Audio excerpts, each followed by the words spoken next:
नमस्कार दोस्तों, स्वागत है आपका हमारे यूट्यूब चैनल पर। दोस्तों आज के इस वीडियो में हम लोग अध्ययन करेंगे पृष्ठ रसायन के बारे में, यानी सरफेस केमिस्ट्री। दोस्तों ये बहुत ही इम्पोर्टेंट चैप्टर है, पृष्ठ रसायन, सरफेस केमिस्ट्री। दोस्तों हमने काफ़ी वीडियो लेक्चर कैटेलिस्ट, उत्प्रेरक और उन कोलाइडी विलयन संबंधित चैप्टरों को बनाकर, हेडलाइंस को बनाकर हमने प्लेलिस्ट में अपलोड कर दिया है, वहाँ पर आप जाके अध्ययन कर सकते हैं। दोस्तों अब हम लोग जानने वाले हैं सरफेस केमिस्ट्री यानी पृष्ठ रसायन के बारे में। दोस्तों ये पृष्ठ रसायन है क्या, जरा इन सभी के बारे में हम लोग जिक्र करते हैं। दरअसल दोस्तों रसायन मीन्स होता है केमिस्ट्री, और इसके बारे में आप लोग जानते ही हैं। दोस्तों रसायन मीन्स होता है केमिस्ट्री, और इसके अंतर्गत तमाम प्रकार के रासायनिक चीज़ों का हम लोग अध्ययन करते हैं। दरअसल दोस्तों पृष्ठ का मतलब क्या होता है, इसी पृष्ठ से संबंधित होता है पृष्ठ रसायन, राइट। अब जरा एक एक करके हम लोग जिक्र करते हैं। यहाँ पर देखिए लिखता क्या है, किसी पदार्थ की सतह पर होने वाले घटनाओं का अध्ययन जिस रसायन के अंतर्गत करते हैं उसे पृष्ठ रसायन कहते हैं।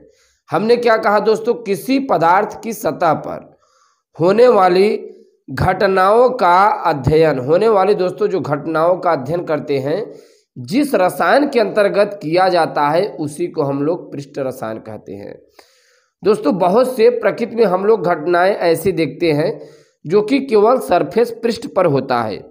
दोस्तों पृष्ठ से संबंधित घटने वाली जो घटनाएं होती हैं उन्हीं को हम लोग पृष्ठ रसायन कहते हैं, सरफेस केमिस्ट्री कहते हैं, राइट। अच्छा, इस चीज़ को हम लोग ऐसे समझते हैं, जैसे आप लोग देखते हैं दोस्तों जो टीचर होता है, टीचर क्या करता है, चौक से जब बोर्ड पर लिखता है, ब्लैक बोर्ड पर या ग्रीन बोर्ड पर जब वो लिखता है तो वहाँ पर होता क्या है कि चाक के जो कण होते हैं दोस्तों, चाक के जो मालिक्यूल्स होते हैं, चाक के जो एटम्स होते हैं वो बोर्ड की सतह पर चिपक जाते हैं, बोर्ड की सतह पर बैठ जाते हैं।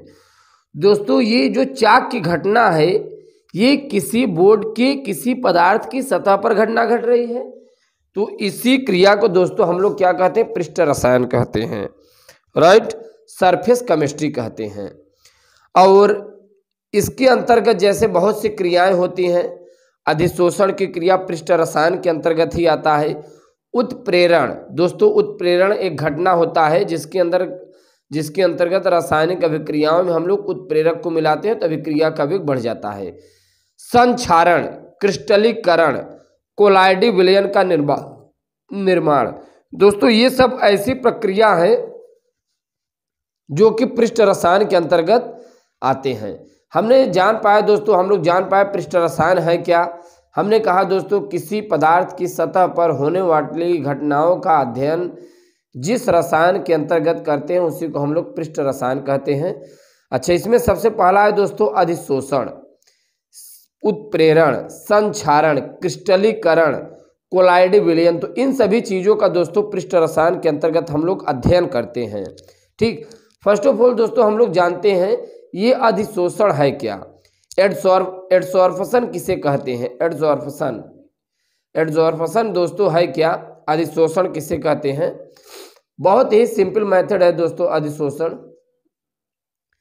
किसी भी पदार्थ की सतह पर किसी दूसरे पदार्थ के अणुओं का आकर्षित होना व एकत्रित होना अधिशोषण कहलाता है, एडसॉर्प्शन, ठीक। अधिशोषण दोस्तों है क्या, यहाँ पर देखिए बड़ा ही सिंपल इसका डिफिनेशन लिखता है, किसी पदार्थ की सतह पर किसी दूसरे पदार्थ के अणुओं का आकर्षित होना, किसी दूसरे पदार्थ के दोस्तों अणुओं का आकर्षित होना व एकत्रित होना अधिशोषण कहलाता है। दोस्तों हमारे पास जो चाक होता है, जब चाक से हम लोग क्या करते हैं, बोर्ड पर लिखते हैं, तो जो चाक के मॉलिक्यूल्स होते हैं दोस्तों, जो चाक के एटम होते हैं वो बोर्ड की सतह पर क्या होते हैं, बैठ जाते हैं। तो यही तो क्रिया है दोस्तों अधिशोषण। यहाँ पर देखिए लिखता क्या है, किसी भी पदार्थ की सतह पर दोस्तों, चाहे जो पदार्थ हो, किसी पदार्थ की सतह पर किसी दूसरे पदार्थ के अणुओं का आकर्षित होना व एकत्रित होना अधिशोषण कहलाता है। आप लोग बहुत सी क्रियाएं देखते होंगे, जैसे सपोज मान लीजिए हमारे पास होता है सूती तौलिया होती है दोस्तों, बहुत से कपड़े होते हैं, अगर उस पर जल वाटर के मॉलिक्यूल बैठते हैं तो चिपक जाते हैं उसी पर। तो दोस्तों क्या ये अधिशोषण की क्रिया नहीं है? बात समझ में आई? तो हमने बताया दोस्तों पृष्ठ रसायन किसे कहते हैं। दोस्तों किसी पदार्थ की सतह पर होने वाली घटनाओं का अध्ययन जिस रसायन के अंतर्गत किया जाता है उसे हम लोग पृष्ठ रसायन कहते हैं। हमने क्या कहा दोस्तों, आप ऐसे समझिए, किसी पदार्थ की सतह पर, दोस्तों कोई भी पदार्थ हो प्रकृति का, उसकी सतह पर होने वाली घटनाओं का अध्ययन, किसी पदार्थ की सतह पर दोस्तों होने वाली घटनाओं का अध्ययन हम लोग पृष्ठ रसायन के अंतर्गत आता है। इसके अंतर्गत जैसे दोस्तों होता है अधिशोषण होता है, उत्प्रेरण होता है, क्रिस्टलीकरण होता है दोस्तों, कोलाइडी विलयन की जो क्रियाएं होती है, कोलाइडी विलयन का जो निर्माण होता है, ये सब पृष्ठ रसायन के अंतर्गत आते हैं। ठीक, उसके बाद दोस्तों हमने अधिशोषण के बारे में बताया, किसी भी पदार्थ की सतह पर किसी दूसरे पदार्थों का आकर्षित होना, एकत्रित होना। हमने क्या कहा दोस्तों, किसी भी पदार्थ, कोई भी प्रकृति का पदार्थ हो, इमेजिन करिए कोई भी प्रकृति का पदार्थ की सतह पर कोई दूसरा पदार्थ आकर आकर्षित हो जाए, एकत्रित हो जाए, बैठ जाए, तो इसी क्रिया को दोस्तों हम लोग अधिशोषण कहते हैं। बात समझ में आई? अब यहाँ पर दोस्तों देखिए इसके बारे में क्या कहता है, सतह पर होने के कारण यह जो प्रक्रिया होती बहुत ही तीव्र होती है। ये बात सही है भाई, सतह पर ये प्रक्रिया होती है तो ये क्रिया जो होती है बहुत ही तीव्र होती है। अब यहाँ पर देखिए दोस्तों क्या लिखता है, जिस पदार्थ की सतह पर अधिशोषण होता है उसे अधिशोषक कहते हैं। यानी दोस्तों बहुत से प्रकृति में पदार्थ, सबस्टेंस, चीजें ऐसी होती हैं जिसकी सतह पर ये क्रियाएं होती हैं, उसे हम लोग क्या कहते हैं दोस्तों, उसी को हम लोग क्या कहते हैं, अधिशोषक कहते हैं। जैसे टीचर जब बोर्ड पर लिखता है तो चाक के मॉलिक्यूल्स क्या होते हैं, बोर्ड की सतह पर जाके चिपक जाते हैं दोस्तों। तो ये क्रिया क्या है, ये जो बोर्ड होता है, बोर्ड क्या है दोस्तों, बोर्ड अधिशोषक है। जिस पदार्थ की सतह पर ये क्रिया हो रही है उसी को हम लोग क्या कहते हैं, अधिशोषक। यहाँ पर देखिए इन्हें हम लोग अधिशोषक क्यों कहते हैं, क्योंकि इसकी सतह पर दूसरे पदार्थ के मॉलिक्यूल्स आकर चिपक जाते हैं।